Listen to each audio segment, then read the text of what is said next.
me han pedido que les solicite que las preguntas que tengan que formular las vayan escribiendo por escrito, las vayan planteando por escrito, perdón, y las acerquemos en tarjetas a las personas que van a estar a los costados, de tal forma que las podamos ir organizando por tema para que sea más fácil su abordaje y su presentación. Me parece que si no hay ningún otro detalle, iniciaríamos rápidamente con nuestra mesa para hacer el mejor uso posible del tiempo.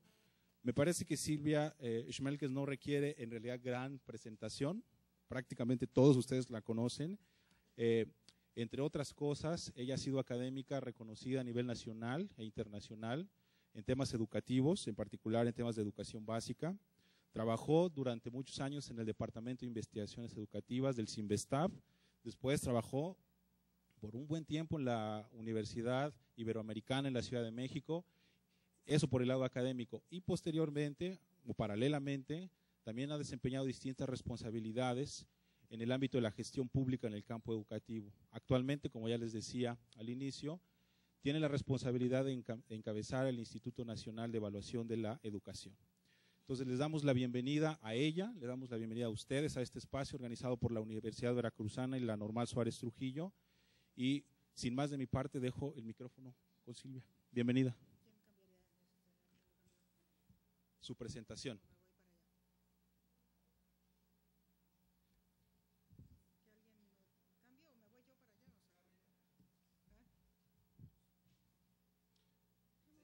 ¿Sí? Ok.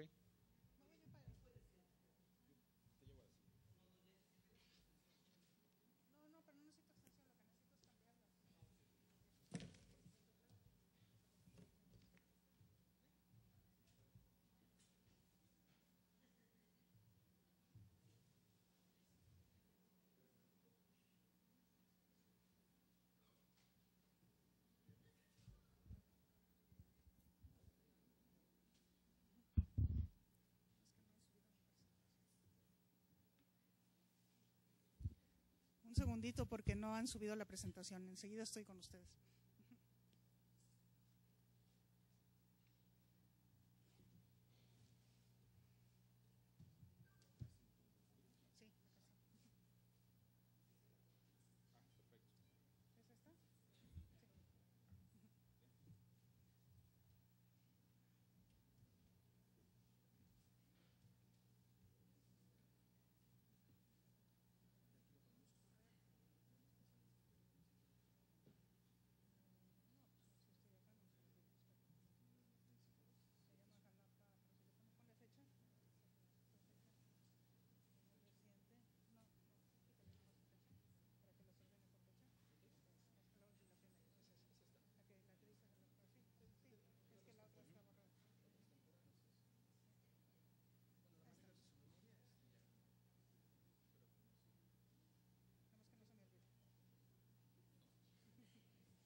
¿Se escucha?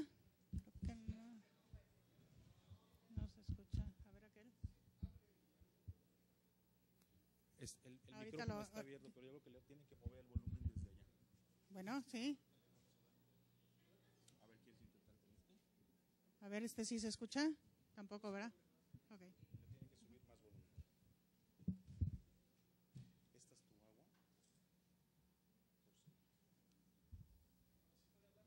Sí, buenas. ¿Qué tal? Buenas tardes. ¿Se escucha? No bien, ¿verdad? Otro poquito de volumen. A ver, buenas tardes.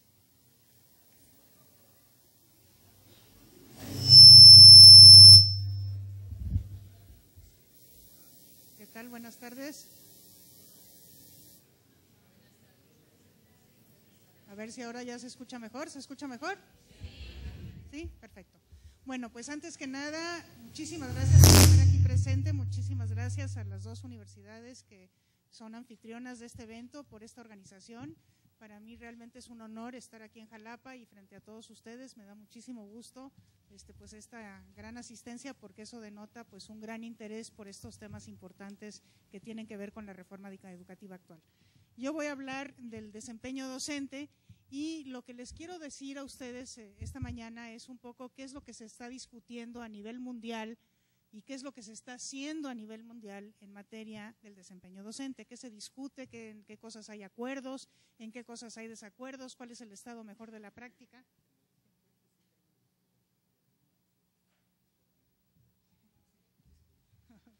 Bueno, me dicen que les diga que hay un vehículo que es un Altima, que tiene un Altima 6XE, que tiene placas YBF 9405, Nissan Café, y que por favor que esté estorbando si lo pueden mover.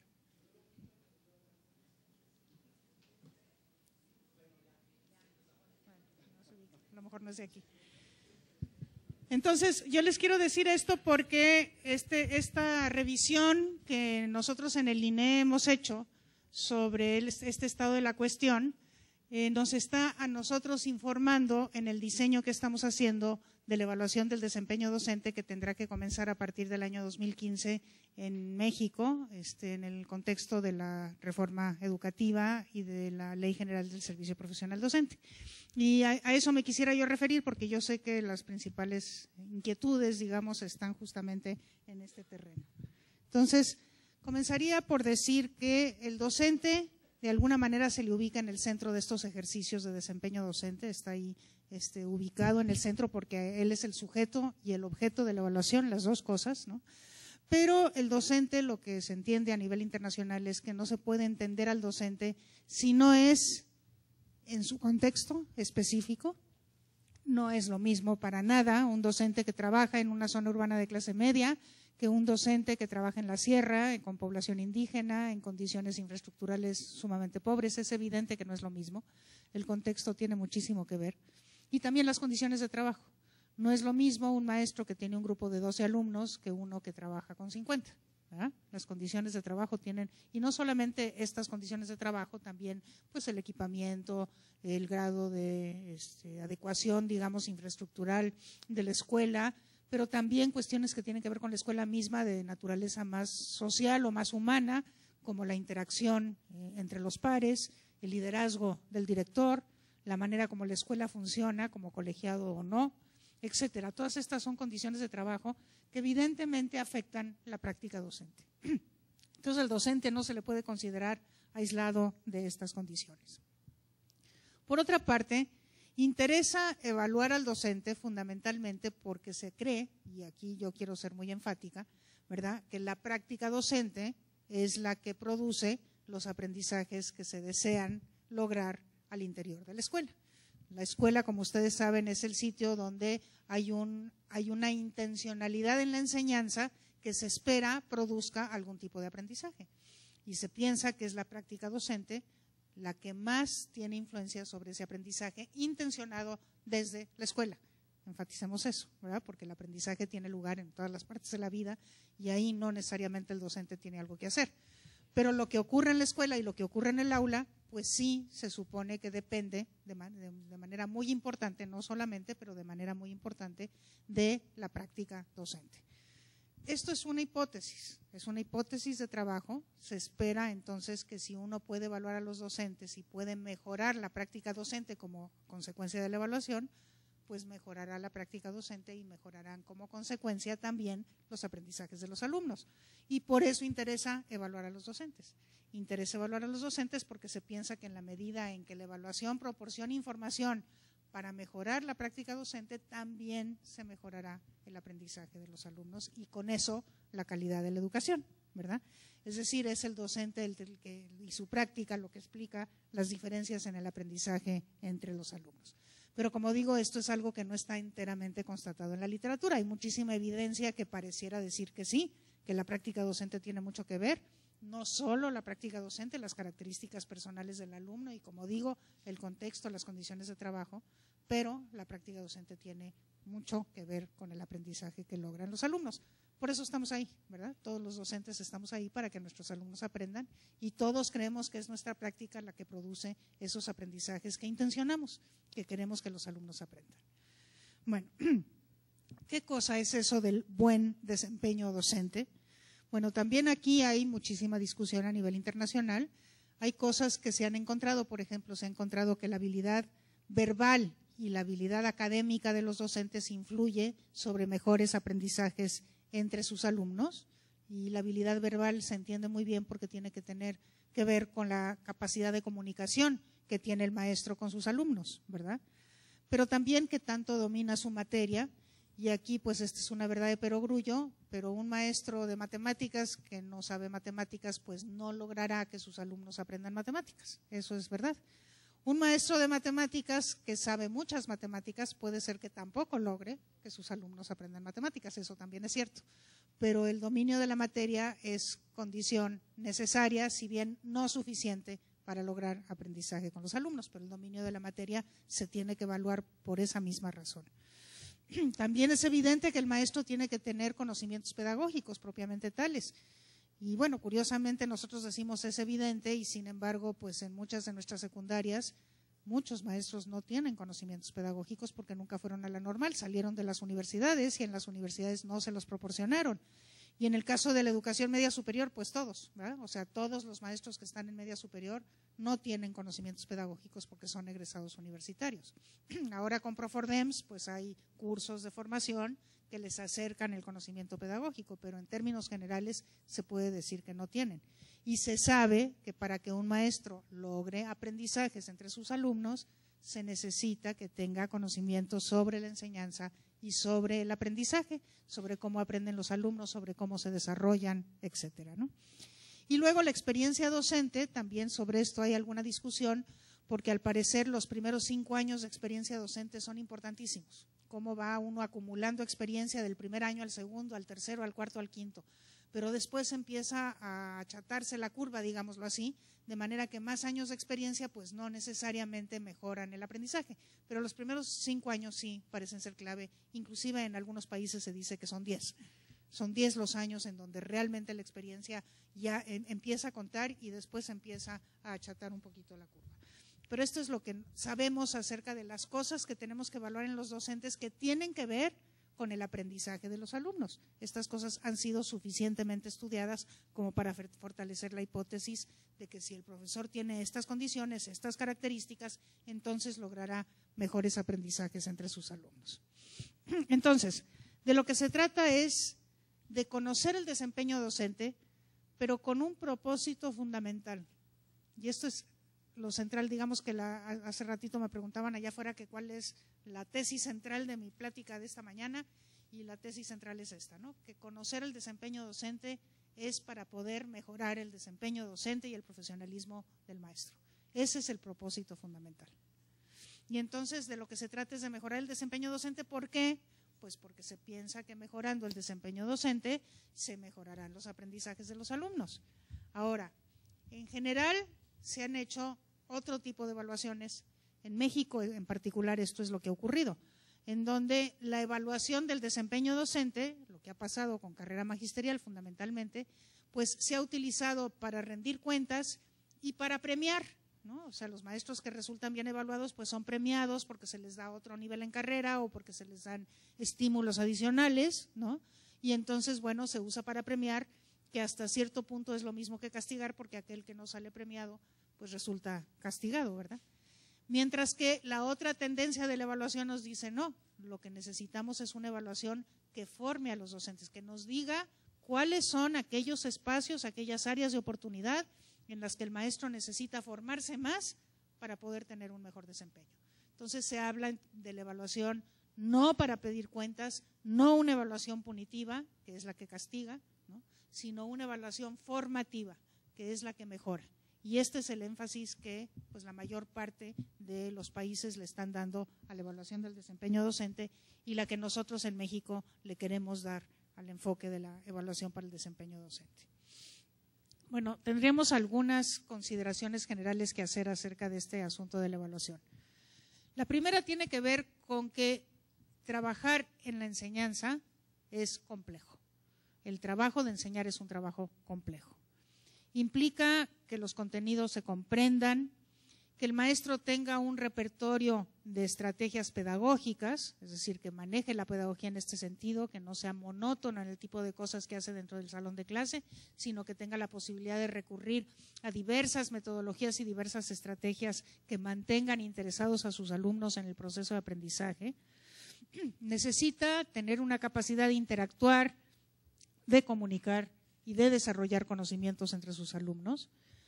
Esto se logra muchísimo mejor cuando hay un contexto que asegura la libertad, la confianza, la empatía, pero también la autoridad. Entonces el maestro tiene que saber manejar un clima de aula y también un clima escolar que permita estas cosas, darle a los alumnos la libertad de expresión, la libertad de creación, la libertad de crítica, darles esta confianza para poder decir lo que piensan y saber que no van a sufrir ningún tipo de represalia por decirlo, aunque no guste lo que digan, tener esta posibilidad de empatía con sus alumnos y a la vez mostrar autoridad y poner los límites cuando estos límites son necesarios.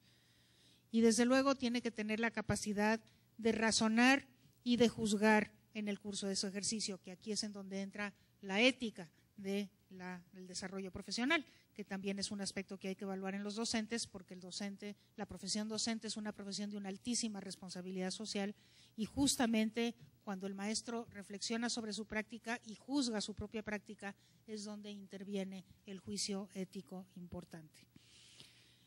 Por otro lado, es necesario mejorar el aprendizaje y por tanto es necesario mejorar la enseñanza, que es este eslabón que estamos haciendo, que como digo es hipotético. Si mejoramos la enseñanza, esperamos mejorar el aprendizaje, aunque bien sabemos que el aprendizaje no depende solamente de la enseñanza, y eso es importante decirlo, ¿no?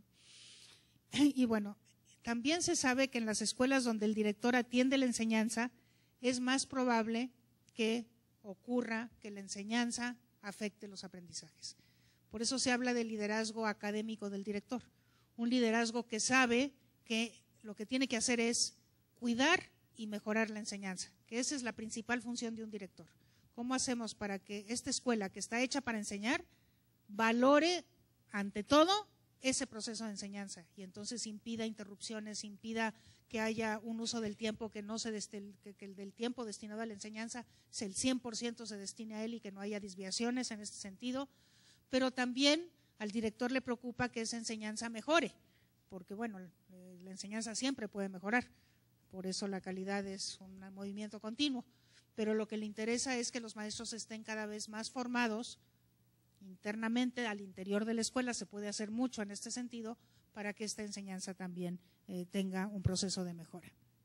Y por eso es importante evaluar también a los directores, por lo que les decía. Dentro de las condiciones de trabajo, pues están no solamente las condiciones materiales de la escuela, sino también las condiciones humanas y de liderazgo que ocurren al interior de esa escuela. Entonces, evaluar el desempeño docente exige tomar en cuenta las condiciones de su ejercicio. Estamos diciendo, si se mejora la enseñanza, se pueden mejorar los aprendizajes, pero esa enseñanza va a depender también del contexto y de las condiciones de trabajo en donde se desempeña el docente.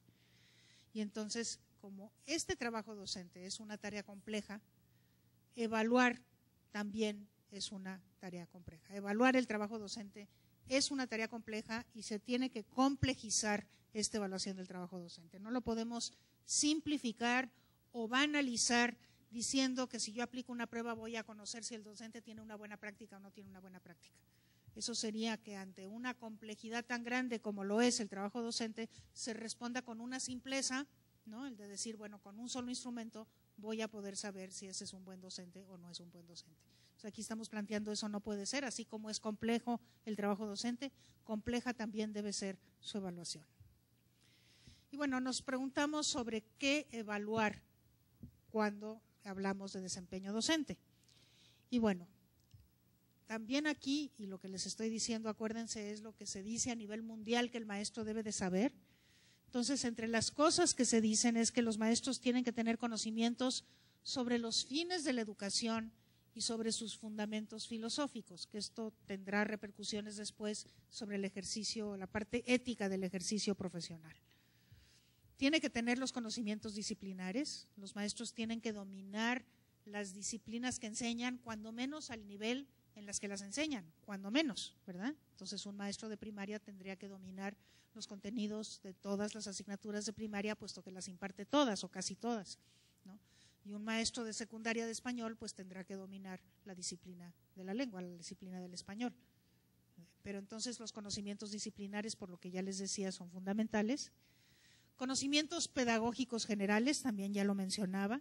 Tiene que saber cómo se desarrolla el niño o el adolescente según con quién trabaje. Muchos maestros trabajan en más de 2 niveles, entonces tendrán que saber mucho acerca del desarrollo de los niños y los jóvenes. Tienen que saber cómo aprenden los alumnos. Tienen que poder desarrollar estrategias para la enseñanza y tienen que poder gestionar la enseñanza y el aprendizaje al interior del aula. También deben de tener, sobre todo los maestros todos, pero sobre todo aquellos que dan clases por asignaturas, pues un conocimiento de las didácticas específicas. El maestro de matemáticas tiene que saber algo acerca de cómo se enseñan las matemáticas, ¿no? La didáctica específica de las matemáticas. Luego, tiene que conocer ya en concreto a sus alumnos. ¿Quiénes son sus alumnos?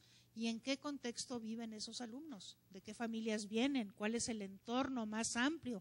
¿Cuáles son las condiciones en las que viven? ¿En qué tipo de ambiente pasan el resto de las horas cuando no están en la escuela? Es muy importante que los maestros conozcan a sus alumnos y también que conozcan el contexto en el que trabajan. Y luego, una cosa, esos son, digamos, como el bloque que tiene que ver con los conocimientos. Todos estos conocimientos tiene que tener un maestro. Por otro lado, una habilidad que todo maestro debe tener, de cualquier nivel, en cualquier contexto, es la habilidad para planear.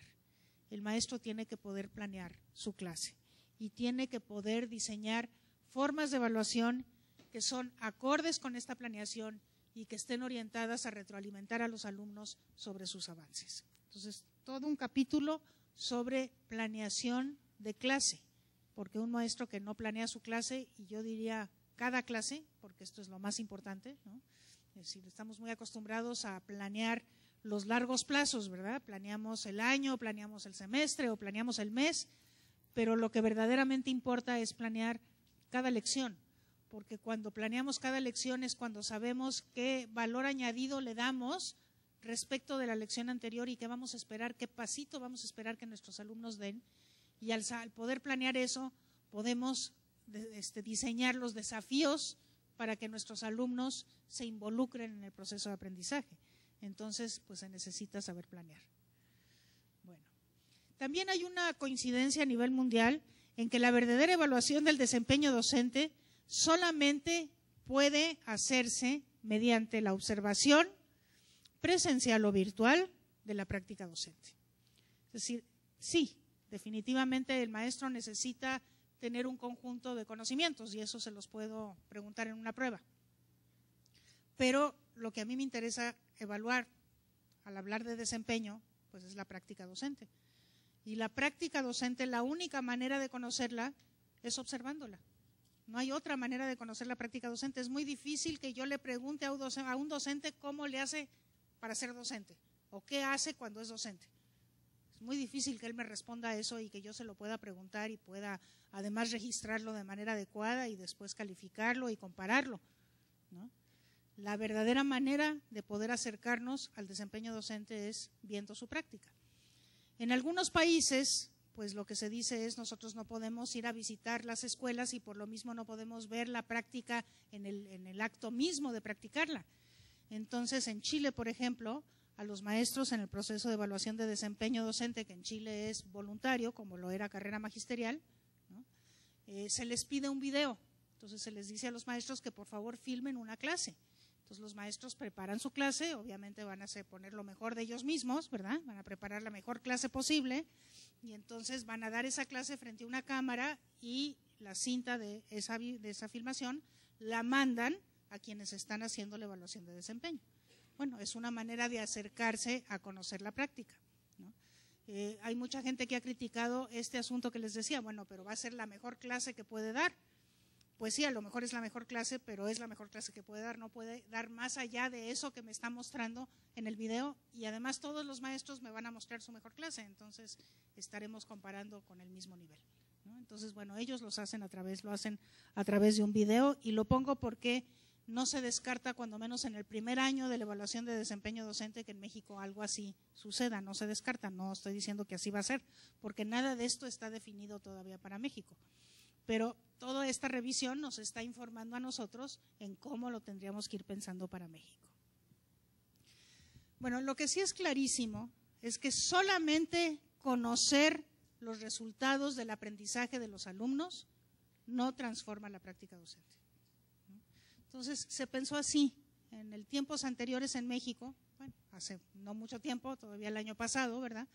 Se pensaba que si le aplicábamos una prueba a los alumnos, que entonces ahí vamos a saber si el maestro tenía un buen desempeño o no, porque si los alumnos aprendían, pues entonces eso quería decir que el maestro se desempeñaba bien, ¿no? Y la verdad es que esta evaluación es verdaderamente injusta, porque lo que un alumno puede sacar como resultado en una prueba de aprendizaje no depende solamente del maestro en turno, depende de su contexto, depende de su familia, depende de su historial y de los maestros que ha tenido en el pasado. En el caso de secundaria, muy evidentemente depende de los otros maestros que puede tener en las otras asignaturas. Por ejemplo, si a un alumno le va muy bien en matemáticas, pues a lo mejor no es porque tenga un muy buen maestro de matemáticas, sino un muy buen maestro de física, ¿verdad? O sea, puede no depender. Entonces, hacer depender el juicio acerca de un maestro de cómo le va a los alumnos en una prueba es una medida injusta. Es una medida injusta. Por eso ahora, cuando se habla de una segunda generación de pruebas de aprendizaje a los alumnos, estas pruebas de aprendizaje que se tienen que aplicar, porque tenemos que saber cómo vamos en cuanto a si nuestros alumnos están aprendiendo o no, no van a tener ningún tipo de consecuencia sobre la evaluación de los maestros, ninguno. Esa es una evaluación independiente, la que se hace de los alumnos. Y este es un aprendizaje que sacamos de la evaluación esta que hacemos del estado de la cuestión a nivel internacional. A nivel internacional ya se sabe perfectamente bien que esta es una medida perversa, que no se puede evaluar al docente a través del aprendizaje de sus alumnos. Entonces en México eso ya no lo haremos. Y eso sí queda clarísimo, eso ya es una decisión tomada, de las pocas que hemos tomado, esa ya queda muy clara. Gracias.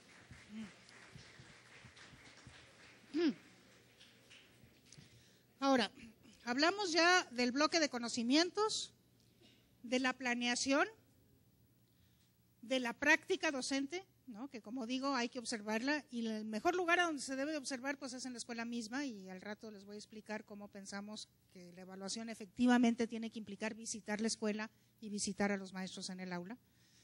Pero entonces ese es el tercer bloque, y hay un cuarto bloque, que es el bloque de todo lo que el maestro como profesional es más allá de lo que hace dentro de las cuatro paredes del aula, ¿verdad?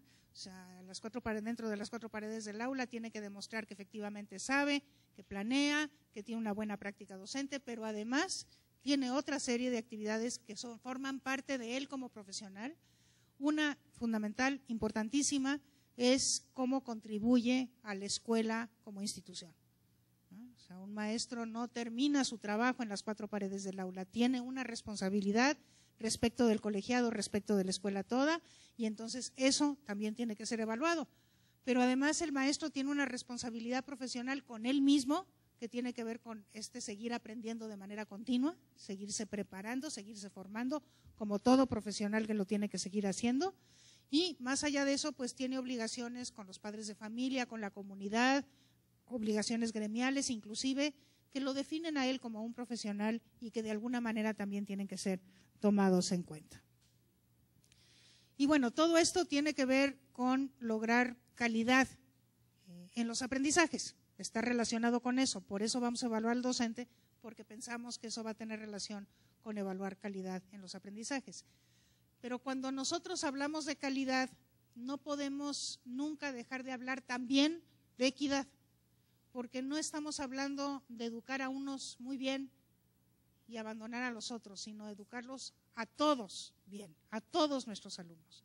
Entonces, cuando se evalúa la práctica docente, por ejemplo, una de las cosas importantes que se tiene que evaluar es las prácticas inclusivas de ese docente, que tanto efectivamente logra que los propósitos de aprendizaje pues atañan a todos los alumnos y los vayan logrando también todos los alumnos, pues si no de la misma manera, cuando menos con los niveles esperados para cada uno de ellos. Es el caso de cuando tenemos alumnos incorporados, integrados, por ejemplo, pues sabemos que no pueden lograr los mismos conocimientos que los alumnos regulares, pero sí que pueden lograr los conocimientos que nos den cuenta de su máximo potencial en ese momento de su vida. Entonces, bueno, la equidad es importante, la inclusión es importante. Hay dos tipos de modelos de evaluación docente según sus consecuencias. Hay evaluaciones de alto impacto y hay evaluaciones que orientan el desarrollo profesional. No necesariamente son excluyentes, se pueden combinar, ¿no? Y de hecho, la que vamos a hacer en México, y eso ya está definido por la propia ley, pues es las dos cosas. Es decir, por un lado es una evaluación de alto impacto, porque sí está evaluando, o sea, la evaluación de desempeño tiene que ver con la permanencia, ahorita nos vamos a meter en cómo tiene que ver con la permanencia, pero también es la base para evaluar la promoción horizontal, que es el mecanismo que va a sustituir a carrera magisterial, y la base también para evaluar la promoción vertical, o sea, para definir si un maestro quiere ser director o quiere ser supervisor. La primera evaluación es la evaluación de desempeño, el primer filtro, digamos, para que eso sea posible es la evaluación de desempeño. Entonces, estamos hablando de una evaluación con alto impacto, hay consecuencias de esta evaluación y eso no lo podemos soslayar, así es. Pero, regreso a lo que dije al principio, el principal propósito de la evaluación, pues es orientar el desarrollo profesional. Es decir, es una evaluación para mejorar al docente como profesional, por lo mismo su práctica docente y por lo mismo los aprendizajes que logre con sus alumnos. Y en términos generales, las mejores experiencias son las que empiezan con una definición de estándares, que aquí es una palabra que no se ha querido usar en el caso mexicano, se habla de perfiles, ¿sí? No de estándares sino de perfiles, pero finalmente son como puntos ideales de llegada de un maestro en un determinado nivel educativo. Entonces, estándares de desempeño docente, ¿cuál sería, digamos, como el ideal del desempeño de un docente en términos evidentemente muy abstractos, porque hay que reconocer que los maestros son muy diversos y operan en muy diversos contextos, entonces en términos muy abstractos se define cuál es este ideal del desempeño docente y este ideal se basa en la investigación acerca de qué es lo que aparentemente produce mejores resultados de aprendizaje. Desde luego con la hipótesis o el supuesto de que el docente es un profesional. También la experiencia internacional nos dice que esta definición de qué cosa es un buen docente o cuál es el ideal de un buen docente es algo que se tiene que hacer con los docentes. Esta definición se tiene que hacer con los docentes y ojalá se pueda lograr un consenso, es decir, que todos los docentes estén convencidos que sí, efectivamente eso es lo que define un buen docente. Entonces, que cuando me estén evaluando algo con lo que yo estoy de acuerdo que me evalúen. El consenso es importante. Ahora, desde el INEE, vamos a lanzar una consulta que va a estar en línea para que ustedes nos puedan dar sus opiniones, eso va a estar listo en una semana a más tardar, para que ustedes nos puedan dar sus opiniones acerca de los estándares, que en México se llaman perfiles y parámetros, indicadores que ya definió la Secretaría de Educación Pública, que es a quien le toca definirlas, ¿sí? Y bueno, ya están definidas, entonces será muy importante que opinen. Están definidas, pero están definidas para el ingreso a la docencia. Entonces, por eso todavía se pueden consultar para el desempeño. Y entonces, bueno, esas que se definieron para el ingreso, ¿aplican para el desempeño? Y si esas cosas que están definidas se pueden, digamos, aplicar a mis condiciones específicas de trabajo, es algo con lo que yo estoy de acuerdo que define el ideal que para mí es el ideal del maestro. Esa es una parte de la consulta y la otra parte de la consulta es, ¿y eso cómo se puede evaluar? Es cierto que se puede evaluar observando el aula, tendrían que haber visitas, ¿qué tan seguido se tiene que hacer la evaluación del docente? ¿No? Estas cosas se tienen que consultar. Y entonces estamos en ese proceso de consulta y bueno, les pido que estén atentos a la apertura de este proceso de consulta que estará en la página del INE, al final se las pongo en la lámina, de manera que ustedes puedan opinar sobre este proceso porque es sumamente importante. Entonces, De esa manera nos aseguramos que los docentes no solamente conozcan aquello sobre lo que se les va a evaluar, sino que estén de acuerdo con que eso sobre lo que se les va a evaluar es lo que define lo que debe de ser un buen maestro o los buenos maestros. En el mundo, ¿quiénes participan en esta definición de cómo se evalúa el desempeño docente? En general son los gobiernos los que conciben los esquemas de evaluación relacionados con los objetivos nacionales, que es el caso de México, ¿verdad? Los directivos escolares tienen mucho que ver, sobre todo en los países en donde la educación está muy descentralizada, incluso a nivel de escuela. Finlandia es un ejemplo, ¿no? En donde, bueno, son los directores los que evalúan a sus docentes. No hay una evaluación nacional, ni siquiera regional de los docentes, sino que los propios directores son quienes hacen la evaluación de los docentes. Ahora, en México, pues hemos vivido, y ustedes lo saben muy bien, una resistencia a esta evaluación, sobre todo a esta evaluación del desempeño que tiene que ver con permanencia, y hay que decirlo con todas sus letras. Pero yo lo que les quiero decir es que esto es cierto en todos lados. En todo el mundo, cuando por primera vez se habla de algún proceso de desempeño docente, se genera resistencia, y se genera resistencia entre los docentes, a veces más fuerte, a veces no tan fuerte, pero siempre se genera resistencia. Pero cuando más se genera resistencia es cuando no es claro lo que se está evaluando y cuando no ha habido participación en la definición de lo que se evalúa. Entonces, hay varios esquemas que incluyen la autoevaluación, no solamente la evaluación que se viene a hacer desde fuera, sino la autoevaluación que cada maestro haga del mismo. Ahora que ya existen estos estándares, pues yo cómo me comparo con ellos, en dónde identifico yo mismo o yo misma que están mis debilidades y mis deficiencias. La autoevaluación es un insumo en muchísimos países. Y los esquemas, desde mi punto de vista, más exitosos, que inclusive tendríamos que ponernos nosotros como quizás una meta a donde tendríamos que llegar en algunos años, es el caso de Australia, porque en Australia es el propio gremio docente quien evalúa. O sea, son los propios docentes los que se dan a ellos mismos sus mecanismos de evaluación.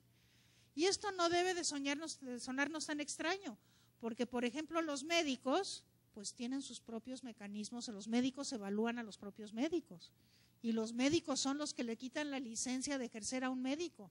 Los abogados hacen exactamente lo mismo.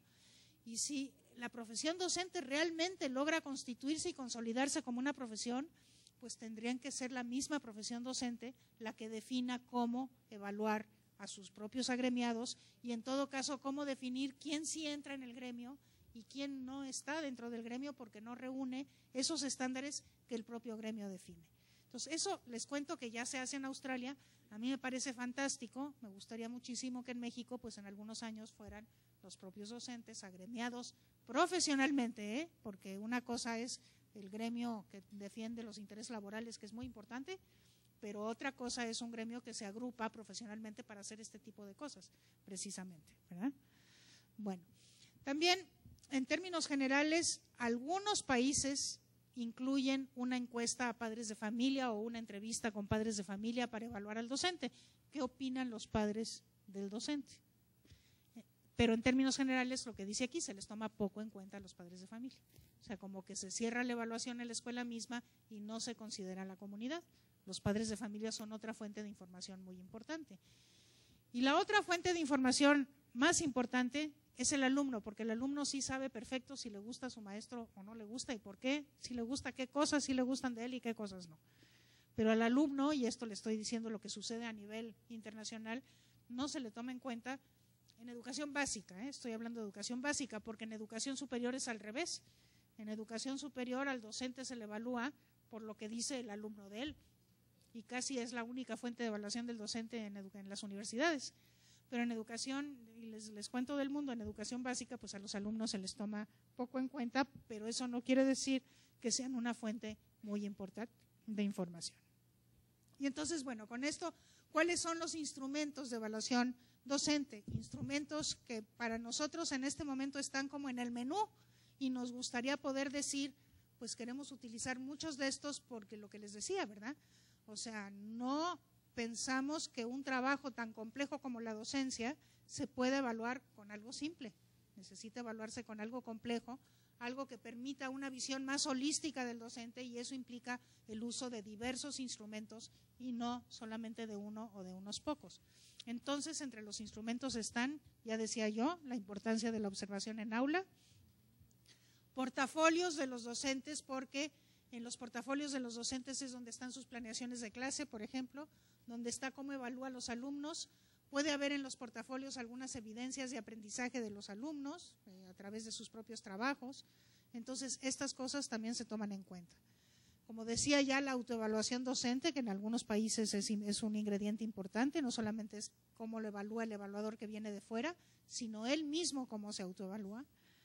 Luego, evidencia de aprendizaje de alumnos, que no va a ser una prueba estandarizada, eso ya se los dije, pero sí podemos ver qué pasa, por ejemplo, con los cuadernos de los alumnos o con las evidencias de proyectos de los alumnos que el maestro pueda guardar en su portafolio. Entrevistas con los mismos docentes, sobre todo para ver cómo se autoevaluaron ellos, ¿no? Los informes del director, también hay, a nivel internacional se sabe que los directores son muy buenos informantes acerca de sus docentes. Nada más que en el caso de México sí tenemos experiencias no tan felices, digamos, en el pasado, en donde en carrera magisterial sobre todo, pues se pedía al director y a los docentes que evaluaran a sus docentes, y entonces como tenía altas consecuencias esta evaluación, preferían no hacerlo, ¿no? Pero bueno, los directores, los supervisores conocen bien a sus docentes y pueden opinar sobre ellos. Desde luego las pruebas de conocimiento, por lo que yo ya decía, si no conoces tu materia, si no tienes conocimientos pedagógicos, pues es difícil que se te considere un buen docente, pero no será nunca una sola prueba de este tipo de cosas. Y desde luego información que puedan proporcionar los pares, o sea, los otros docentes que trabajan en la escuela, respecto de lo cual tampoco tenemos muy buenas experiencias, ¿no? Los alumnos o los padres de familia. Y en diversos países nos vamos a encontrar diversas combinaciones de uso de estos instrumentos, pero nunca se usa, cuando se habla en serio de evaluación del desempeño docente, nunca es una sola prueba, es alguna combinación de una prueba con algunos de estos otros instrumentos que nos acercan a una de las 4 cosas que ya les dije, ¿verdad? O sea, el conocimiento, la planeación, la práctica docente dentro del aula y lo que el maestro hace para ser un profesional respecto de la escuela y respecto de él mismo y de su gremio. Bueno, en algunos lugares se utilizan pruebas estandarizadas de alumnos. Yo les debo de decir que este es un tema muy, pero muy debatido en la literatura internacional y muy apasionado el debate, ¿no? De quienes dicen, claro que sí se tienen que utilizar las pruebas, pero nunca las pruebas solas. Es decir, nunca los resultados crudos de una prueba. Ahora, digamos, la discusión está entre si las medidas de valor agregado sirven o no sirven. ¿Qué son las medidas de valor agregado? Pues las medidas de valor agregado son aquellas que me permiten comparar cómo recibo a mis alumnos y cómo los dejo al final del ciclo escolar. Entonces, no se vale una sola prueba, pero sí se valen 2 que comparen, ¿verdad? Y entonces, el valor añadido, lo que yo le agregué al conocimiento que tienen esos alumnos, eso es lo que me va a permitir evaluar, que me evalúen a mí como docente. Bueno, hay, como les digo, un grandísimo debate, quienes defienden muchísimo estas medidas de valor agregado, que técnicamente son muy complejas, ¿no? Y quienes dicen, no, tampoco las medidas de valor agregado son adecuadas porque son muy volátiles, son muy inestables, no nos están reflejando una realidad que tenga patrones claros y que permita realmente establecer correlaciones con lo que sería la buena enseñanza y el buen aprendizaje. Entonces, pues hay muchos que dicen, mejor no utilizar pruebas de alumnos para evaluar maestros, ni nunca una sola, que era lo que nosotros hacíamos, por cierto, pero tampoco el valor agregado. Y hay otros que defienden muchísimo este asunto del valor agregado. Entonces, como decía, la mayoría de los estudiosos se inclinan por no utilizarlos, sobre todo porque no es justo. No es justo si el aprendizaje, si el desempeño del aprendizaje del alumno depende de muchas otras cosas aparte del desempeño docente, pues no es justo juzgar al docente por el aprendizaje de sus alumnos. Y bueno, por eso. Está comprobado que generan efectos perversos, porque cuando una evaluación de alumnos tiene repercusiones sobre el maestro y generalmente sobre su nivel o sobre su salario, sobre sus ingresos finalmente, entonces se va a corromper el uso de ese examen con los alumnos, ¿no? Y entonces, bueno, por miles de maneras, por ponerle un nombre a corromper es un nombre muy fuerte. A veces sí se corrompe y a veces, bueno, se venden los exámenes, en fin, que eso sí sería propiamente una corrupción. Pero a veces no es así, simple y sencillamente los maestros deciden enseñar lo que va a venir a la prueba, enseñar para la prueba, ¿no? Y entonces, como las pruebas de opción múltiple, que las pruebas estandarizadas son todas así, no evalúan nunca escritura, pues a esos maestros ya no les va a preocupar enseñar a los alumnos a escribir. A leer, sí, pero no escribir, porque pues nunca van a evaluar la escritura. Y obviamente valores cívicos y habilidades participativas y capacidades ciudadanas, y eso rara vez viene en un examen estandarizado, entonces tampoco nos va a preocupar. Entonces los efectos perversos de una prueba de aprendizajes que tenga repercusiones sobre los maestros son muy fuertes y por eso muchos estudiosos dicen, mejor no los utilicemos para evaluar maestros. O sea, hagamos sí exámenes a alumnos, evaluaciones de alumnos, pero no las utilicemos para evaluar a los docentes, ¿sí? Y bueno, como les decía, estas medidas de valor agregado son bastante inestables. ¿Quiénes son los que evalúan a los docentes? Que esta es una pregunta que los docentes se hacen con muchísima legitimidad. ¿Y quién me va a venir a evaluar a mí? ¿Verdad?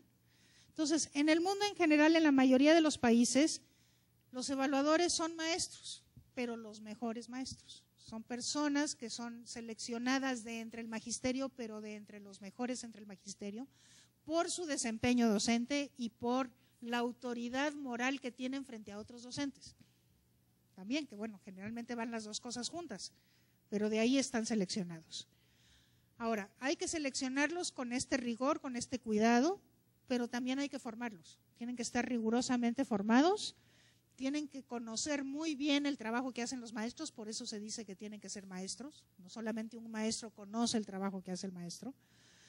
Tienen que haber sido capacitados para realizar las observaciones en aula, que quizás es la parte más difícil de la evaluación, poder hacer una buena observación en aula.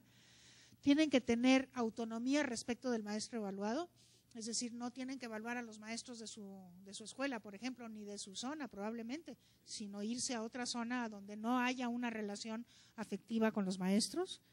Tienen que tomar decisiones colegiadas para calificar, en el sentido de que un solo evaluador no funciona, sino que tienen que ser al menos dos que puedan ponerse de acuerdo en las evaluaciones y tienen que, y esto es lo más importante, tener credibilidad ante los maestros, ¿no? O sea, que lo que hagan los evaluadores les dé a los maestros confianza de que lo que están haciendo efectivamente es creíble.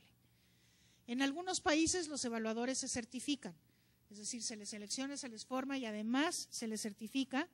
En algunos casos, como decía, son los propios docentes certificados como evaluadores, donde los padres tienen una función indirecta en la evaluación o en la certificación de los evaluadores y lo que decíamos que los alumnos son evaluadores muy confiables y muchas veces desaprovechados. ¿Cuáles son las consecuencias de la evaluación? Bueno, la evaluación de desempeño docente, me estoy refiriendo a eso, sí tiene que tener repercusiones. O sea, por eso les decía yo al principio, sí es una evaluación de alto impacto. Y tiene que tener recompensas. Una evaluación sirve para distinguir los buenos maestros de los no tan buenos maestros, desde luego esos no tan buenos maestros para que sean apoyados, para que se conviertan en buenos maestros, porque la evaluación sirve para mejorar, ¿no? Pero sí debe de permitir distinguir, para eso se hace la evaluación, si no la evaluación no tendría ningún sentido. Y al buen maestro, pues hay que reconocerlo. Por eso sí debe de tener consecuencias. Y estas consecuencias, otra vez me voy a lo que pasa en el mundo, son consecuencias de naturaleza salarial y consecuencias a veces una u otra o a veces las dos de naturalezas no salariales. Entre las salariales se encuentran pues mejores salarios porque tiene uno un mayor nivel o bonificaciones, premios de una sola vez, reconocimientos en dinero o en especie.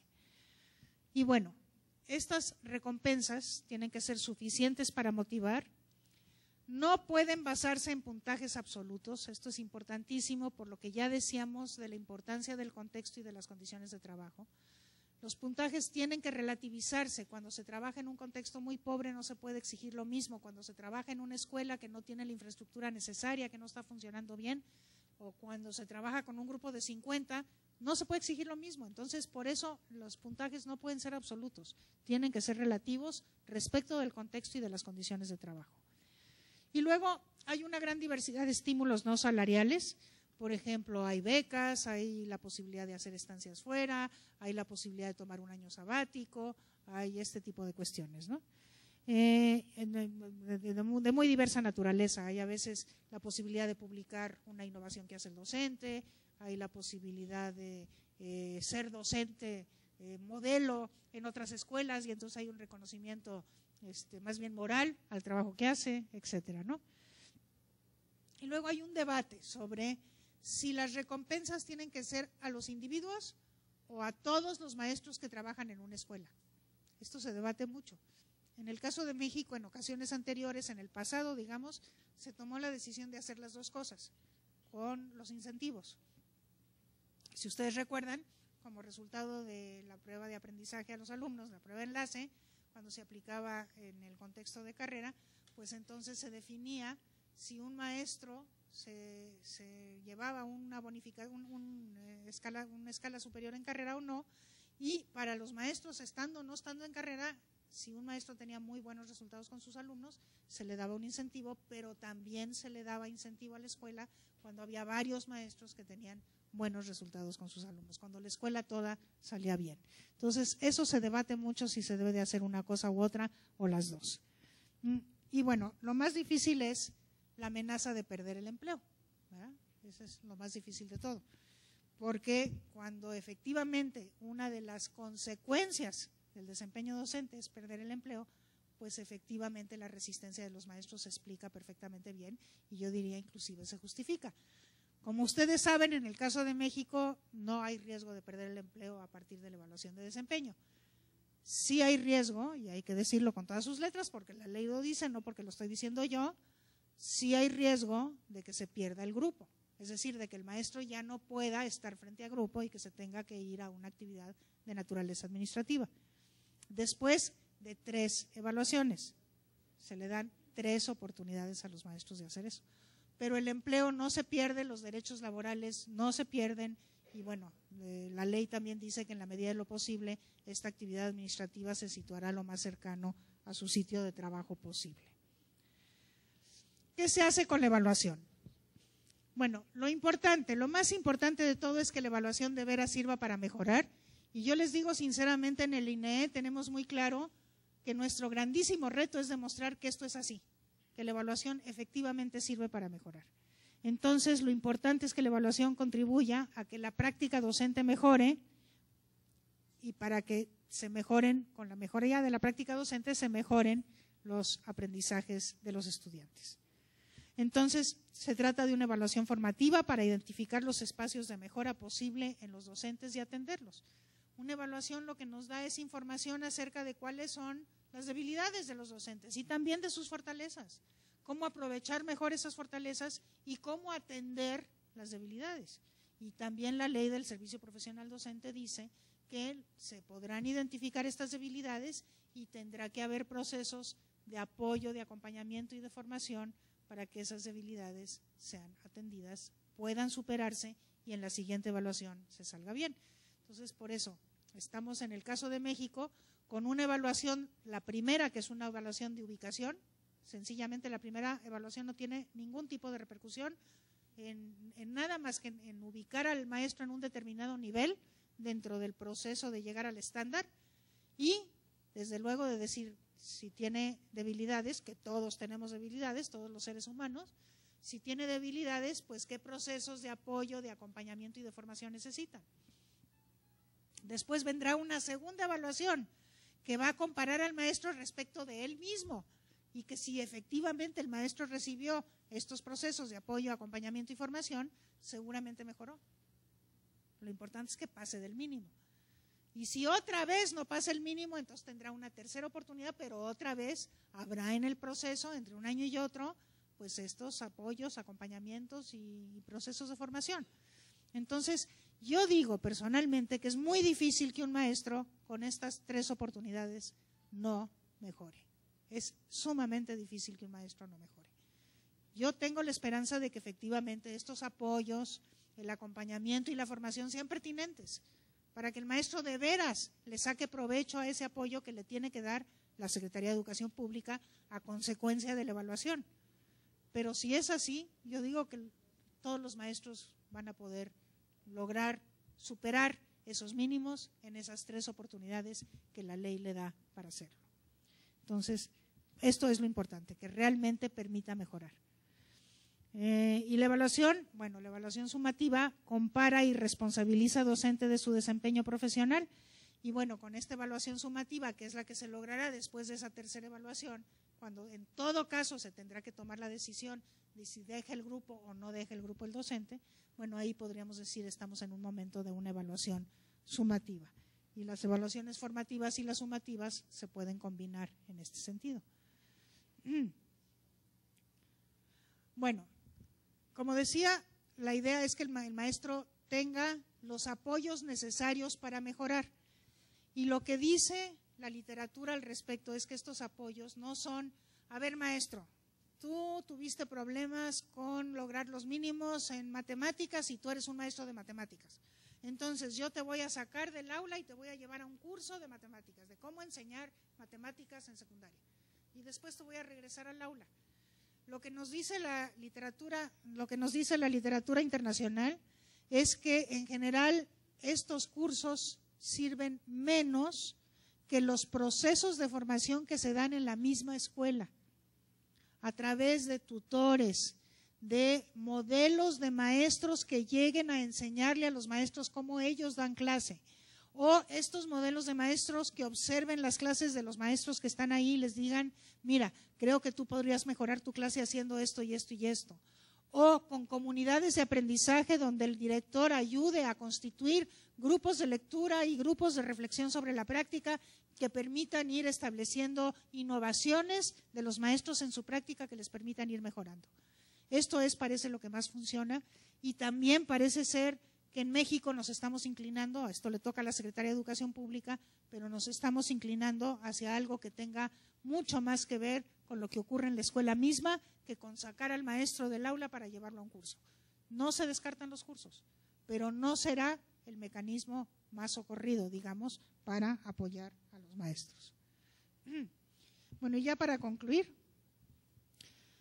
todavía a nivel internacional se sigue considerando al docente como el factor desde la oferta educativa más importante para explicar la diferencia en el rendimiento de los estudiantes. Y digo desde la oferta porque los factores más importantes están del lado de la demanda. O sea, es la pobreza la que más explica las diferencias. Desgraciadamente es el nivel de ingresos el que más nos explica las diferencias. Pero desde el sistema educativo mismo, la escuela y el aula, pues es el maestro el factor más importante. Todavía sabemos poco sobre la posibilidad real de distinguir entre un maestro bueno y un maestro malo. Sabemos poco. Hay que aceptar, digamos, que todo este asunto de la evaluación del desempeño docente es algo que está iniciando en el mundo, no lleva más de 2 décadas. Entonces todavía sabemos poco. Que todavía dudamos, o se duda, digamos, sobre si los diferentes modelos en juego proporcionan una medida justa de su desempeño. Y por eso se justifica esta resistencia a las evaluaciones, sobre todo a las evaluaciones sumativas y cuando no se ha tenido posibilidad de participar en este proceso. Pero hay una convicción entre los especialistas de que el principal propósito de la evaluación es mejorar la práctica docente y con ello el aprendizaje de los alumnos. Entonces, la relación entre lo primero y lo segundo todavía no está totalmente establecida, pero sí existe una plena confianza en que mejorando la práctica docente se mejorará también el aprendizaje de los alumnos. Y creo que siguen más. Bueno, la evaluación tiene que partir de lo que se entiende por una buena enseñanza y a partir de ahí, cuál es el maestro ideal o los maestros ideales, se definen los niveles de la práctica o de la proficiencia en la práctica.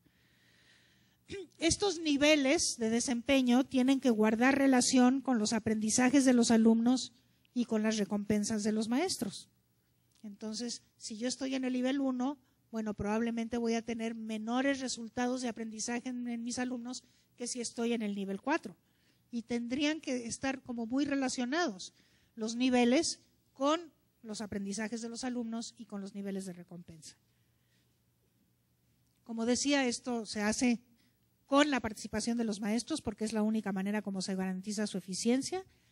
Los docentes deben percibir la evaluación como justa y las medidas aisladas de desempeño docente son más injustas. Por eso estas evaluaciones que utilizan de diversos tipos de instrumentos y dan la posibilidad de tener una visión más global, más holística, más completa del maestro, son las más socorridas por quienes están haciendo esfuerzos serios en evaluaciones de desempeño. Y bueno, una evaluación justa, como ya decía, toma en cuenta el contexto y toma en cuenta las condiciones de trabajo. Las evaluaciones justas se basan en diversos instrumentos, ya lo decía, y se triangula la información que viene de estos diversos instrumentos.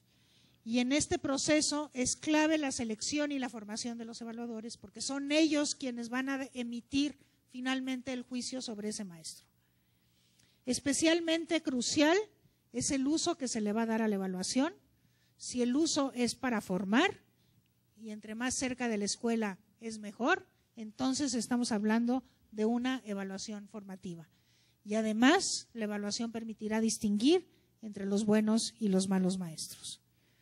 Bueno, la definición de la buena enseñanza y los criterios que se derivan de ahí para la evaluación deben tener que ver con toda la carrera docente, es decir, se tienen que parecer mucho los criterios con los que yo selecciono a los alumnos que quieren entrar a ser maestros, desde la normal, los que quieren entrar al servicio profesional y los criterios o los estándares que definen el desempeño docente, porque finalmente desde la formación inicial tiene que haber una convergencia hacia este camino al maestro ideal que supone esta definición de estándares educativos. Nosotros en el INEE decimos que estamos haciendo una nueva evaluación porque la evaluación que se ha realizado en México en el pasado, como ya decía, ha tenido como principal finalidad la relación de cuentas o la premiación.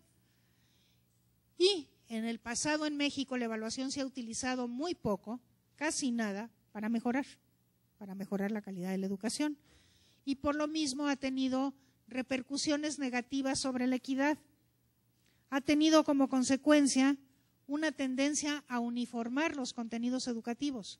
Por eso que decía de que los maestros enseñan lo que va a venir en la prueba, ¿sí? Y por lo mismo se ha generado un rechazo y un temor a la evaluación. Es decir, el temor que estamos viviendo ahora no es gratuito, es el resultado de lo que ya venía ocurriendo en el pasado en evaluación. Y entonces el INEE ahora lo que dice es que la evaluación tiene como principal objetivo asegurar que se cumpla el derecho a la educación y a una educación de calidad, y que por lo mismo tiene que ser formativa, es decir, es una evaluación para mejorar, que persigue la equidad, entendida como la distribución de la calidad, que reconoce la diversidad y la atiende, por eso digo que reconocemos que hay muchos tipos de maestros distintos y es necesario reconocer que esta heterogeneidad existe, y que busca la participación de la sociedad y de manera muy importante del magisterio. En verdad nos preocupa muchísimo poder escuchar las opiniones del magisterio antes de poder tomar las decisiones definitivas acerca de la evaluación del desempeño docente. Y por ejemplo, en el caso de la evaluación docente, o sea, ya acabé con la revisión internacional, ahora voy a cómo esa evaluación internacional está en el proceso de informar lo que nosotros quisiéramos hacer aquí desde México en el proceso de evaluación docente. Bueno, como ustedes saben, existe una ley general del servicio profesional docente, que es la ley que regula el ingreso, la promoción y la permanencia dentro del servicio. Y respecto de esto, el INE lo que ha planteado es que la evaluación docente tiene como propósito su profesionalización, que esta evaluación tiene que ser justa y por lo mismo tiene que basarse no en una sola medida, y menos aún en pruebas estandarizadas para alumnos, y que concibe el trabajo docente como complejo y por lo mismo quiere hacer una evaluación compleja del trabajo docente. Que la evaluación de los docentes incluye la evaluación de sus condiciones de trabajo y toma en cuenta el contexto en el que se va a trabajar. Las condiciones del trabajo se evalúan. ¿Por qué? Porque las condiciones de trabajo son asunto de la política educativa. Entonces, al evaluar un docente, se evalúan también las condiciones en las que ese docente trabaja. Y esa evaluación se le manda a la Secretaría de Educación Pública, porque es muy difícil esperar que un maestro mejore si sus condiciones de trabajo son malas y las condiciones no mejoran. Entonces, hay un conjunto de recomendaciones que van para formar a los docentes y otro conjunto de recomendaciones que van para mejorar las condiciones de trabajo. Por eso dice que se evalúan. Y las condiciones del contexto no se puede evaluar, pero sí se tiene que tomar en cuenta. La primera evaluación, como les decía, es de ubicación. Entre evaluación y evaluación pasan, cuando uno no logra los mínimos, pasa nada más un año, lo cual es lógico, porque si uno no logra los mínimos, pues uno no quiere tener a ese maestro sin un proceso de formación más de un año, sin volverlo a evaluar, ¿verdad? Pero cuando un maestro sí supera el mínimo, entonces se le podrá evaluar otra vez hasta cada 4 años. Eso es lo que dice la ley. Y en general los maestros serán evaluados cada 4 años, no cada año, porque la gran mayoría de los maestros pasarán esos mínimos. Bueno, pero entre evaluación y evaluación tienen que haber cosas que sucedan, que ya les mencioné. Tiene que haber procesos de apoyo, formación y acompañamiento, dando preferencia a los que están más cercanos a la escuela. Tiene que haber procesos de mejoramiento de las condiciones de trabajo, lo que les decía. O sea, no se puede nada más pedirle al maestro que mejore si no se mejoran sus condiciones de trabajo. Y tiene que haber, ojalá, y aquí sí no nos podemos comprometer porque eso no tiene que ver con lo educativo, pero ojalá también haya procesos de transformación del contexto, sobre todo en aquellas cosas que impactan directamente sobre la escolaridad, como por ejemplo el trabajo infantil o por ejemplo la desnutrición.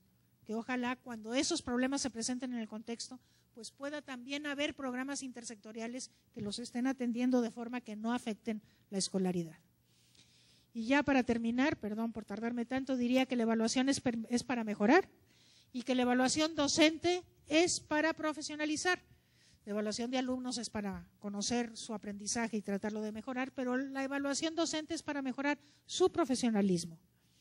Los docentes profesionales son claves en la solución de los problemas que tenemos en la educación nacional y que son la causa de la reforma educativa y que son fundamentalmente 3. Es el no acceso a la escuela, porque todavía hay niños que no están accediendo a la escuela o niños que están desertando de la escuela. La inequidad educativa, tenemos un sistema educativo muy desigual, donde un 6º grado de primaria en una región y en otra no significan lo mismo, ¿sí? Un certificado de 6º grado no significa lo mismo. Y tenemos problemas de calidad de la educación, como todos sabemos. Y como decía, de lo que se trata es finalmente, todos nosotros tenemos ese compromiso, todos los que estamos en educación, de garantizar el derecho de todos y todas a una educación de calidad, que finalmente lo que significa es el derecho a aprender lo necesario para vivir una vida digna. Y con eso les agradezco muchísimo su atención y estoy atenta a sus preguntas. Muchas gracias.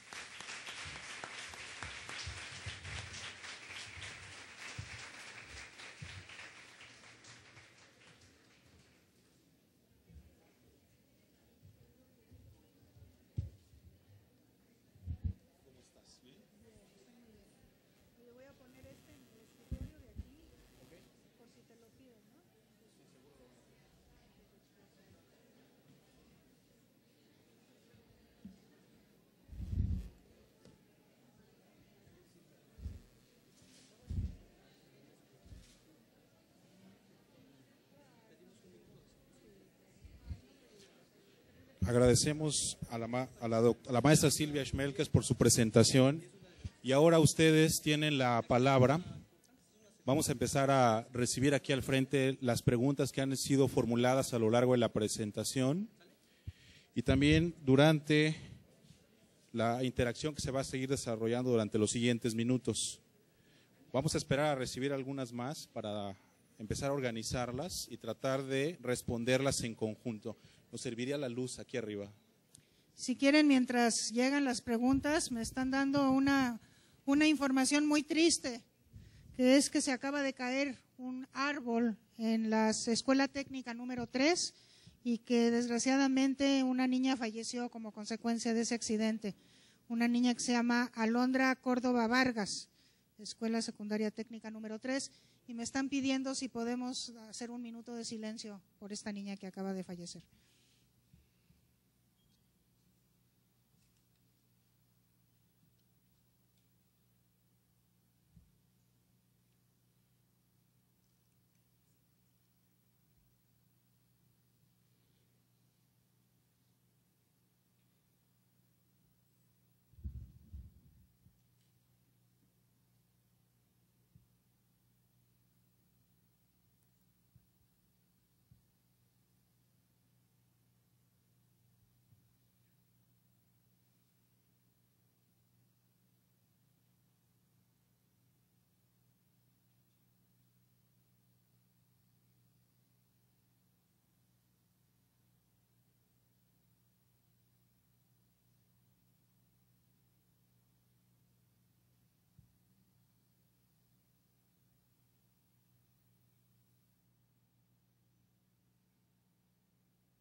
Bueno, muchísimas gracias.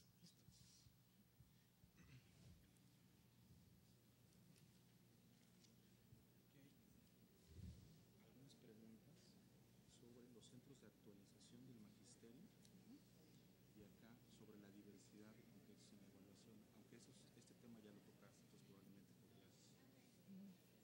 Esas son unas. Luego, te las presento y ahorita decides cómo desarrollamos.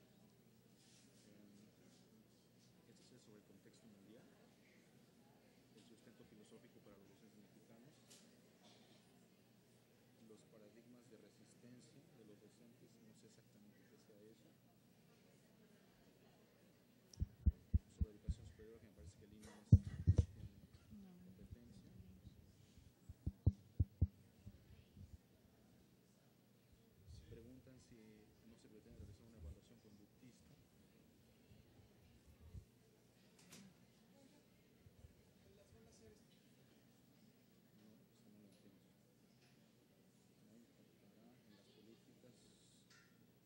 La evaluación del desempeño impactará en las políticas educativas y en el sistema educativo. Bueno, ¿okay? Bueno, ¿por qué no empezamos con esto? Okay, muy bien. Bueno, vamos a comenzar a dar respuesta a algunas preguntas que han llegado. Silencio, por favor. Vamos a comenzar a responder preguntas. Entonces, si guardamos silencio, por favor. Aquí se me pregunta cuál es mi opinión sobre los centros de actualización del magisterio, cuya función es dar capacitación y actualización a los docentes. ¿Y qué papel pueden jugar? Pero es que esto viene de… Bueno, voy a empezar por esas, aunque es la 3 y la 4. ¿Qué papel pueden jugar los CAMS en el acompañamiento de la formación de docentes? Yo creo que mucho. Bueno, como ustedes saben, los CAMS son los antiguos centros de capacitación del magisterio que se crearon para darles la normal a los maestros que ya estaban en servicio y que no tenían la normal, cuando pues son centros históricos verdaderamente, y bueno, pues afortunadamente han venido cambiando sus funciones y siguen existiendo entre nosotros, y sí, o sea, yo creo que pueden jugar un papel sumamente importante en este proceso de formación de los docentes y que pueden empezar a transformar su actividad de manera de irse acercando cada vez más a la escuela, como ya lo mencionábamos. Después se me pregunta de qué manera se le va a dar voz al alumno con respecto a su aprendizaje y al desempeño docente, puesto que es uno de los actores fundamentales en la educación. Sí, se piensa entre los instrumentos que mencioné cuando se habló de los alumnos, se dijo que en general en el mundo se les toma poco en cuenta, pero que son muy buenos informantes sobre sus maestros. Entonces se ha pensado en la posibilidad, todavía no está definido, de poder tener con los alumnos grupos de enfoque a partir del 3er grado de primaria, que es cuando ya se puede tener un grupo de enfoque, para que los alumnos opinen también sobre su maestro. Y se me pregunta si el INEE va a ser el encargado de llevar el acompañamiento de formación o cada estado tiene que ver esta situación. Miren, la ley lo que dice es que le corresponde a las autoridades educativas los procesos que ocurren entre evaluación y evaluación. Entonces, pues sí, las autoridades educativas son la federal, con lo que tenga a través de los programas federales de actualización de magisterio, y también las autoridades educativas estatales. Luego dice, ¿cómo atenderá la diversidad de los contextos la evaluación docente? Miren, sí es muy importante esta pregunta porque realmente representa, el asunto de tomar en cuenta el contexto representa una paradoja. Por un lado, como decía, es evidente que no podemos juzgar de la misma manera a un maestro en un contexto favorecido que un maestro en un contexto rural, aislado, lejano, con dificultades para acceso, etcétera, etcétera, etcétera. Eso es muy evidente y entonces eso nos conduce a decir que el contexto se va a tomar en cuenta considerando lo que se puede esperar como máximo desempeño de los docentes en situaciones diferentes. Ese es el ideal del maestro en cada una de estas situaciones. Entonces, un maestro no puede, por mejor que sea, dar lo mismo en una situación de mayor desventaja que en una situación de mayor desventaja. Eso nos conduce a relativizar o a tener diferentes contextos de calificación de los maestros. No se va a calificar lo mismo a un maestro en una circunstancia que en otra. Pero lo paradójico es que tampoco se quiere que con estos estándares diferenciados que se aplican a los maestros perpetuemos la desigualdad, ¿no? Porque también queremos que estos maestros que trabajan en situaciones muy difíciles pues estén en las condiciones óptimas para dar lo mejor que pueden dar cualquier maestro. Entonces tenemos que ir combinando las dos cuestiones de manera que si bien al maestro a la hora de evaluarlo se tomará en cuenta el contexto en el sentido de sí tener diferentes estándares de calificación, pero por otro lado a través de los procesos de apoyo estos estándares puedan irse elevando con el tiempo cuando las condiciones estén cambiando y el desempeño docente en estas condiciones más difíciles pueda ser mejor. Bueno. Entonces, pero ¿cómo se hace? Bueno, pues también es una cuestión técnica compleja, pero la cosa es sí tomar en cuenta pues toda la información que tenemos de datos secundarios acerca de las zonas de marginación, de los niveles de desarrollo humano, de los niveles de ingreso de las familias, todos estos datos con los que ya contamos, cuando se visite las escuelas, porque las escuelas se visitarán, los datos que se puedan observar en el contexto mismo y la información que puedan proporcionar los padres de familia y el director de la escuela.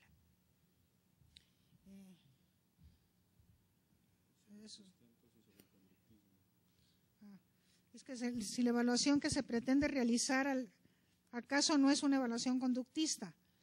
Calificación 10, muy buen docente, calificación 5, mal docente administrativo.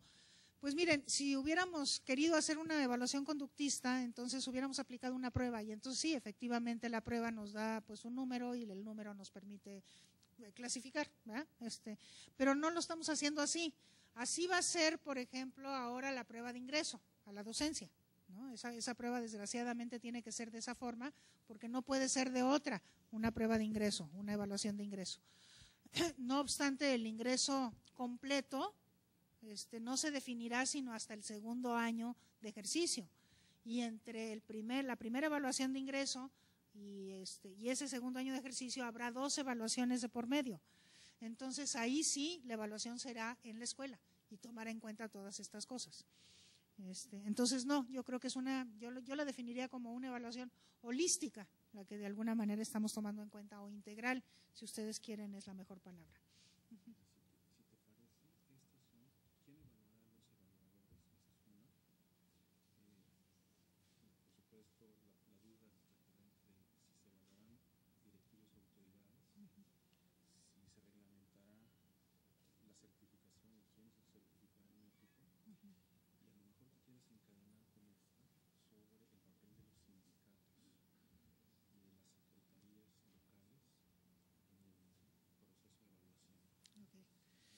Bueno, muy bien. Bueno, se me pregunta quién certificará a los evaluadores y la ley dice que será el INEE quien certifique a los evaluadores. Entonces habrán universidades y normales, instituciones de educación superior que se dediquen a formarlos, ¿sí? A través de diplomados, de cursos específicos de diplomados y después encadenado a algún posgrado, y el INEE certificará a estos evaluadores. Se pregunta que quién evaluará a los evaluadores. Bueno, el INEE tiene previsto que la certificación dure 3 años, de manera que todo evaluador tendrá que renovar su certificado cada 3 años. Evidentemente, para la renovación, pues hay un proceso de evaluación de por medio que corresponderá al INEE. que si la evaluación docente incluye a directivos y autoridades educativas. Sí, sí los incluye. Incluso cuando se piensa en evaluar a los docentes, el desempeño docente, haciendo la visita a las escuelas, lo que se piensa es que se visita la escuela, se evalúa a todos los docentes que trabajan en esa escuela y al director de la escuela también. Y desde luego también habrá evaluaciones para supervisores. O sea, todos están incluidos en un proceso de evaluación de desempeño. ¿Cómo evaluar sin la intromisión de los sindicatos? Pues miren, está previsto que, o sea, más bien no está previsto que los sindicatos participen en estos procesos evaluativos. Ahora, si se pueden meter los sindicatos en estos procesos evaluativos o no, pues habrá que ver cómo y habrá que tratar de impedirlo. ¿Por qué habrá que intentar impedirlo? Porque no es la función del sindicato. La función del sindicato es sumamente importante. Yo digo, los sindicatos tienen dos funciones centrales. La primera es la más importante, defender los intereses laborales de sus agremiados. Esa es una función absolutamente fundamental. Y la segunda es poder presentar opiniones informadas sobre la política educativa. En todos los países del mundo los sindicatos, con muchísima seriedad, opinan sobre las decisiones que se van a tomar en materia de política educativa. ¿Por qué? Porque de alguna manera, al tener como agremiados a los profesores, pues tienen un papel, una cosa muy importante que decir al respecto. Desde luego, en los países donde hay asociaciones profesionales fuertes, que no son gremiales, que no son sindicales, también las asociaciones profesionales opinan en este sentido, ¿no? Pero no es su función evaluar a sus agremiados. Eso sí no es su función, entonces me parece que sí habrá que… Bueno, ¿cómo saber que los exámenes para evaluar no serán robados o copiados como ha sucedido en los de carrera magisterial? Hay una cantidad importante de preguntas sobre ese tenor, precisamente. Sobre este tema. Bueno, lo que pasa es que es la noticia del día, ¿verdad? O sea, se acaban de robar por ahí en una carretera en el estado de Guerrero un examen de carrera magisterial. Se demostró, ¿verdad?, que ese examen que se había circulado por las redes era de veras el examen que se había robado, y entonces tuvo que anular la aplicación de ese examen. O sea, ya se había aplicado y se tuvo que anular. Entonces tendrá que volver a aplicar una forma distinta de ese mismo examen. ¿Por qué pasa esto? Esto pasa porque hay, digamos, consecuencias sobre estas evaluaciones. Toda evaluación que tenga consecuencias se corre el riesgo de que haya intentos para corromper la evaluación. Y tenemos que estar muy atentos a estos intentos y tenemos que tener muy claros cuáles son todas las posibles fugas, los lugares en donde se puede fugar un examen de esta naturaleza. De forma tal que, pues desgraciadamente, se tendrán que implementar medidas de seguridad. Y de seguridad implica tener guardias armados, cuidando los lugares donde se resguardan, donde se imprimen. Para empezar, parece ser que gran parte del problema de carrera magisterial es en donde se imprimen, ¿no? O sea, de los exámenes, tanto de enlace como ahora de carrera, es en los lugares donde se imprimen. Donde se imprimen, donde se resguardan. El transporte, pues acabamos de ver que se robó en un transporte, ¿verdad? Entonces, qué desgracia, ¿verdad?, que tengamos que recurrir por mecanismos de corrupción de esta naturaleza, pues a medidas de seguridad de naturaleza, pues armada, punitiva, etcétera, ¿no? Si quieres te relevo en el uso de la palabra para formular algunas preguntas de manera encadenada. Por ejemplo, tenemos algunas preguntas inquietados por el papel de los ATPs. Hay diversas preguntas acerca del papel de los ATPs en el proceso de evaluación. Por ejemplo, específicamente sobre qué función desempeñarán en el proceso de evaluación docente. Acá hay otra sobre si se van a evaluar a los ATPs antes de que o durante su función, ¿no? Bueno, ¿qué sucederá con los docentes que han estado en funciones de ATP durante los últimos 2 años? Por ejemplo, en oficinas centrales, supongo que se refieren a las oficinas centrales de la Secretaría, en este caso del Estado de Veracruz. ¿Cómo se va a evaluar, a seleccionar y ubicar a personal en función técnico-pedagógica? Que va por la misma. Entonces, bueno, como te podrás dar cuenta, a lo mejor quieres formular respuestas sobre eso. Los ATPs y los evaluadores no son la misma figura. Una es la figura del ATP y otra es la figura del evaluador. El ATP sí va a cumplir funciones sumamente importantes en los procesos de apoyo, acompañamiento, información y formación de los docentes que van a ocurrir entre evaluación y evaluación. Ahí es en donde está una función absolutamente central de los ATPs. Entonces, bueno, tendrán las funciones de asesoría técnica pedagógica que usualmente tienen, pero tendrán que enfocar esas funciones de manera muy importante hacia los procesos de mejora de la enseñanza de los docentes de las escuelas a nivel de escuela y a nivel, en todo caso, de la zona escolar, no más allá de eso. Por eso serán sumamente importantes. Justamente por su importancia, la ley sí prevé que pasen por un proceso de selección por concurso, igual que todos los demás agentes del sistema educativo. Este año eso no va a ocurrir porque no estaba previsto, digamos, la ley dice que en el año 2015, y sin embargo, como no estaba previsto y los ATP son tan importantes, acaban de emitirse, están en la página del INE, si alguien de ustedes la quiere ver, acaban de emitirse los lineamientos para la selección de los ATPs en el transcurso de este año, justamente para que no se quedara el sistema sin ATPs, porque la ley decía que se tenían que regresar a sus funciones docentes. Entonces ahora se emiten estos que no es un concurso, es para que se sepa cómo seleccionar a los nuevos que entren y a los que se deben de quedar. Entonces, incluso los ATPs que están cumpliendo funciones de asesoría técnico-pedagógica, eso es central, de asesoría técnico-pedagógica en oficinas centrales, pues tendrían que tener la posibilidad de quedarse si cumplen con los requisitos que dicen los lineamientos para su selección. En el futuro, los ATPs sí pasarán por concurso. Hay dos tipos de ATPs que prevé la ley. Uno son ATPs temporales, que estarán en funciones hasta 3 años, según dice. Entonces, bueno, puede ser un maestro que se quiera promover temporalmente para cumplir este tipo de funciones, pero que a la postre tendrá que pasar a regresar a ser docente. Entonces, hay muchos docentes que no quieren dejar de ser docentes toda su vida, pero que en un momento dado se pueden requerir a nivel de una zona escolar o de una oficina central, y entonces habrá esta posibilidad de concursar como ATPs temporales. Y la otra es como ATPs definitivos, y aquí es un concurso como si uno fuera a concursar para director de escuela o para supervisor escolar. Y si van a ser evaluados, sí, serán evaluados en su desempeño igual que todos los demás.